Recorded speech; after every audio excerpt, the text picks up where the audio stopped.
Apple is praised for its design prowess. Look at the iPhone, the iPad, and the MacBook. All of these devices still influence virtually every other device out there. So many things end up looking like Apple knockoffs. You know what design nobody copies? The Apple Magic Mouse. You know why? It's horrible. Let's talk about why the Magic Mouse is Apple's worst designed product.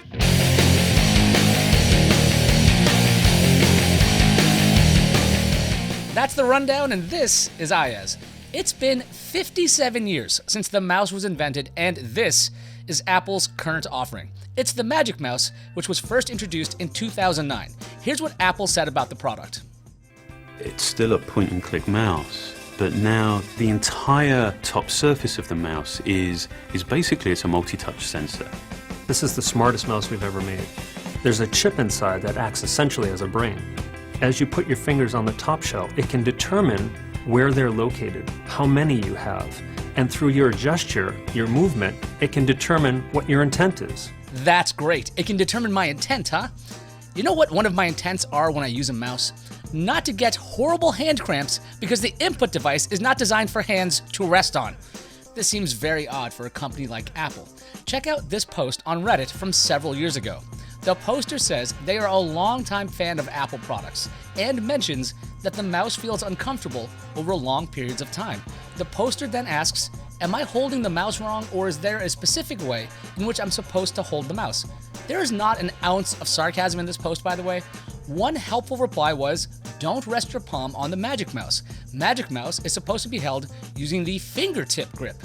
If we look at that Apple video we just showed you, yeah, look at that. That person's palm is on the desk, so perhaps that is the right way to hold the Magic Mouse. Fair enough. But one of Apple's biggest selling points for all of its products is intuitiveness. You ever see videos of babies using iPhones or iPads? There's this instant understanding of how to use the device. Should a Magic Mouse owner have to learn the fingertip grip? You decide. One designer tried to fix the Magic Mouse with this accessory. It's a piece of silicone that sticks to the surface of the Magic Mouse so you can have a more ergonomic grip. I haven't tried it, but it sounds like a good idea. However, this should not have to exist. But wait, there's more. The second generation Magic Mouse featured an upgrade. A rechargeable battery was built in. Do you want to charge this wireless device? Sure. Turn it over and insert a lightning cable perpendicular to the base of the device. You have to give up the use of the mouse to charge it. Why is this? Can anyone think of a single reason why this is good for users of the device? And it's not like Apple doesn't understand design. Look at the Magic Trackpad or keyboard. You can connect a cable to those devices, charge them, and use them at the same time. How difficult would it be to put a charging port on the front?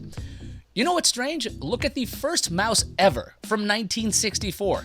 It looks like someone took a handrail, hollowed out the bottom, and added 2 pizza cutter wheels. On the top, you've got a red button. The wire came out of the back like a tail on a rodent of some kind. The wheel positioning will let the computer know the coordinates of the pointer. This design is from 1964. It's the first one. Of course it's going to look like that. Is it ergonomic? No. Look at the Magic Mouse again. It resembles a sliver of soap. Why? After over 50 years of development, does the Apple Magic Mouse seem as ergonomic as the first ever mouse? And what's even more maddening is that Apple has a history of mouse issues. Picture this, 1998. The 2 top box office draws of the movies are Saving Private Ryan and There's Something About Mary, 2 nearly identical movies. Apple introduces the Apple USB mouse. It's got a design unlike any other. It's colorful to match the Macs at the time. It's got 1 large button. It uses the connector of the future, USB, and it's circular. This device was so bad that 2 years later, Steve Jobs spent around 3 minutes in a Macworld New York presentation on the hockey puck mouse's replacement. This is the worst mouse in the world. We'd like to change that.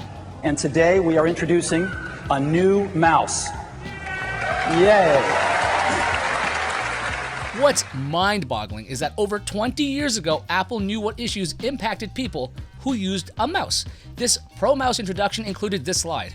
Fits any hand, so it's good for kids and adults. Accommodates any style.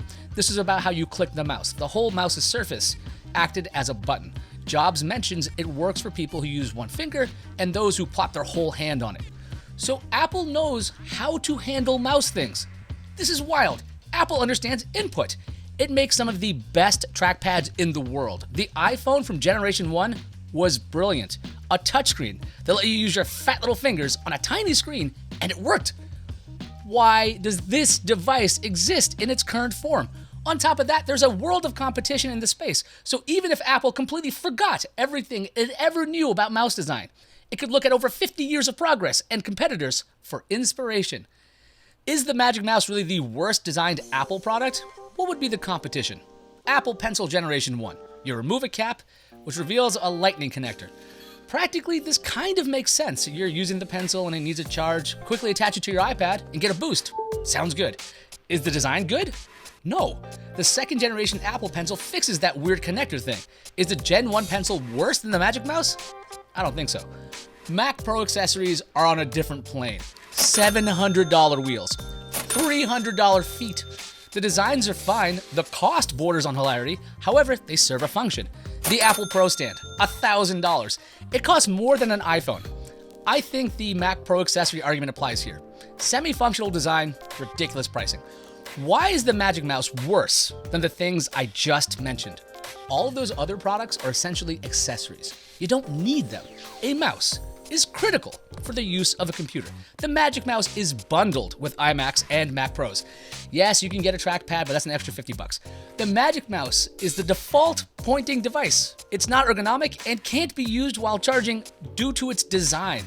It even breaks things that the 2000 Apple Pro mouse tried to address. I would love to hear your opinion. Just know that this video was not sponsored by Microsoft or Logitech or whatever big mouse companies out there throwing out money. By the way, while researching this, I found out that some of the first pointing devices for computers were light pens, trackballs, and joysticks. I wonder what an Apple joystick would look like. And Apple, I know you're watching this, so come on, fix the Magic Mouse. You fix the pencil, you fix the Mac Pro. You can do it. I believe in you. I'm Ayaz Akhtar, and I'll see you online.